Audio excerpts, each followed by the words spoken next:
चार धामों में से एक यमुनोत्री धाम, यह उत्तराखंड राज्य के उत्तरकाशी जिले में आता है। यमुनोत्री धाम उत्तराखंड के गढ़वाल रीजन का पार्ट है। यमुनोत्री धाम की ऊंचाई समुद्र तल से 2393 मीटर की है। चार धामों में से एक यमुनोत्री धाम की यात्रा हमने घोड़े से शुरू की।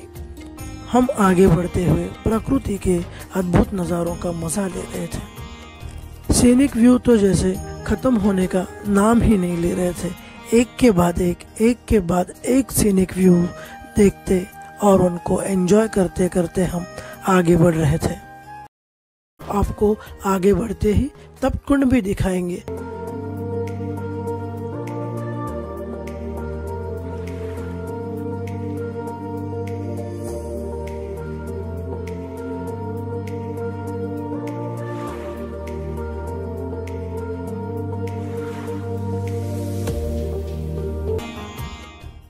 मंदिर में बहुत ही कम श्रद्धालु थे, तो दर्शन बहुत अद्भुत ही हुए। माँ के चरणों में हमने मत्था टेका।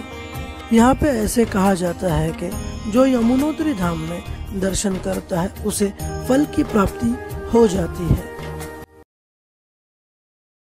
गंगोत्री धाम की यात्रा उत्तरकाशी से शुरू करने वाले हैं, तो इस पूरे सफर में यानी उत्तरकाशी से लेके गंगोत्री धाम के सफर में आप हमारे साथ बने रहिए और ये एपिसोड अंत तक देखिए। उत्तरकाशी से गंगोत्री धाम तक रास्ते में बहुत प्यारे प्यारे सीनिक व्यू हमें देखने मिलते हैं। अभी हम दर्शन घाट पे थे और माँ भागीरथी के पावन जल को आचमन करके हम मंदिर की ओर ही बढ़ रहे थे। दर्शन घाट से मंदिर हमारे सामने ही था।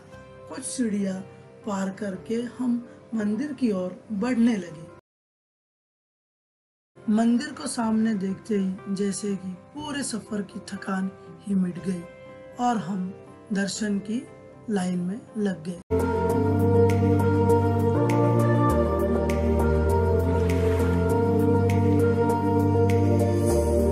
माता गंगोत्री धाम की यात्रा हमारी पूरी हो चुकी है।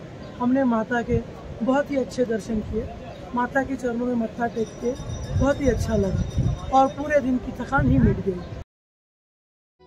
जय श्री केदार। तो गाइस, जैसे ही मैंने जय श्री केदार कहा तो आप जान ही चुके होंगे कि यह वीडियो हमारा केदारनाथ धाम की यात्रा का है। तो मैं अमोल जाधव यानी एजे आप सबका स्वागत करता हूँ केदारनाथ धाम के इस पावन सफर में। सफर जैसे ही शुरू हुआ तो मन में बहुत सारे विचार थे, क्योंकि आज जीवन की मेरी सबसे बड़ी इच्छा पूरी होने वाली थी कि साक्षात बाबा भोलेनाथ को मैं केदारनाथ धाम में मिलने वाला था। इसी एक्साइटमेंट के साथ सफर आगे बढ़ता रहा। केदारनाथ मंदिर को लेके दो कथाएं प्रसिद्ध हैं, जिसमें से एक है केदारनाथ के शिखर पर भगवान विष्णु के अवतार महातपस्वी नरनारायण ऋषि ने तपस्या की। उनकी आराधना से प्रसन्न होकर भगवान शिव ने उन्हें दर्शन दिए। भगवान शिव ने ऋषि को सदा ज्योतिर्लिंग के रूप में वास करने का वचन दिया। केदारनाथ धाम के बारे में दूसरी कहानी कुछ इस प्रकार है। महाभारत युद्ध में पांडवों को भ्रातृ हत्या का पाप लगा था। इस पाप से मुक्त होने के लिए भगवान श्री कृष्ण ने पांडवों को भगवान शिव का आशीर्वाद लेने के लिए कहा। भगवान शिव का आशीर्वाद लेने के लिए पांडव कैलाश पर्वत पहुँचे, पर भगवान शिव वहाँ से अंतर्ध्यान हो गए और केदारनाथ आ पहुँचे। पांडव भी उनका पीछा करते केदारनाथ पहुँच गए। केदारनाथ पहुँचने पर भगवान शिव ने बैल का रूप धारण किया और वह पशुओं के झुंड में शामिल हो गए। फिर क्या, भीम ने अपना विशालकाय रूप धारण किया और दो पर्वतों पे पैर रख दिए। सारे जानवर भाग के भीम के पैरों के नीचे से निकल गए, परंतु भगवान शंकर का बैल पैरों के बीच में से जाने के लिए तैयार नहीं था।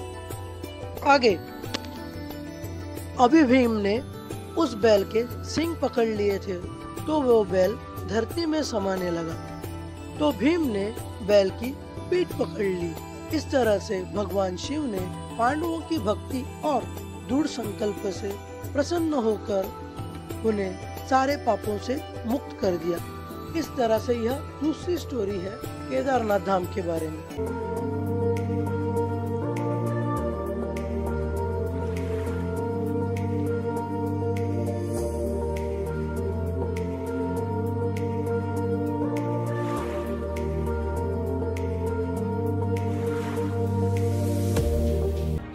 इस आगे के सफर में मैं आपको बद्रीनाथ धाम के बारे में कुछ बताना चाहूँगा। जैसे कि बद्रीनाथ धाम को सृष्टि का 8वां वैकुंठ कहा जाता है।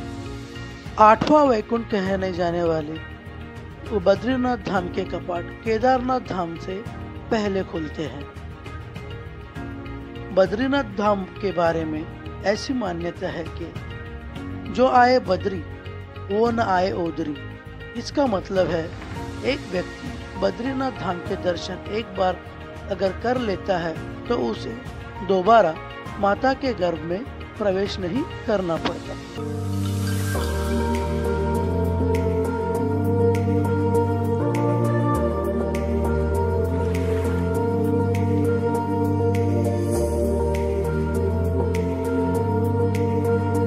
जय श्री बद्री विशाल।